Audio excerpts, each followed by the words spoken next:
Lola TV. Astăzi o să învățăm alfabetul. Prima literă din alfabet este litera A. A vine de la albină. Următoarea literă este B, iar B vine de la barcă. Următoarea literă este C, iar C vine de la creion. Următoarea literă este D, iar D vine de la dinte. Următoarea literă este E, iar litera E vine de la elefant. Următoarea este F. F vine de la farfurie. Următoarea literă este G, iar G vine de la grâu. Următoarea literă este H, iar H vine de la hipopotam. Următoarea literă este I, iar I vine de la inel.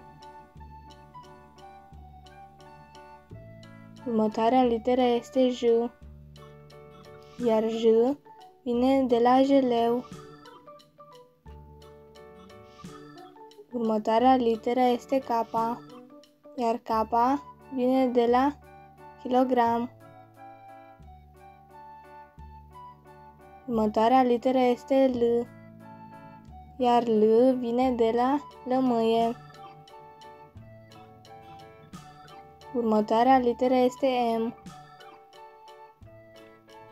iar M vine de la mașină. Următoarea literă este N, iar N vine de la nuci. Următoarea literă este O, iar O vine de la oaie. Următoarea literă este P, iar P vine de la popcorn. Următoarea literă este Q, iar Q vine de la Qatar. Urmează litera R,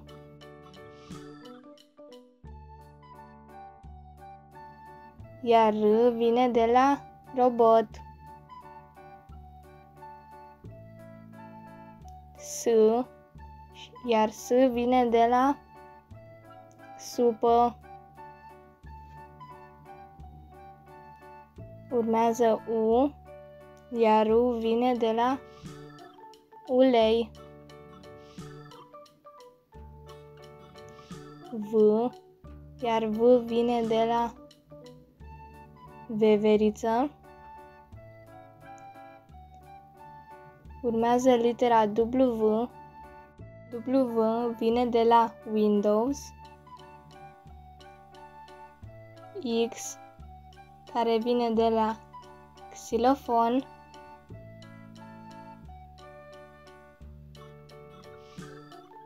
Y, care vine de la yo-yo. Iar ultima literă Z, care vine de la zar. Iar acesta este alfabetul.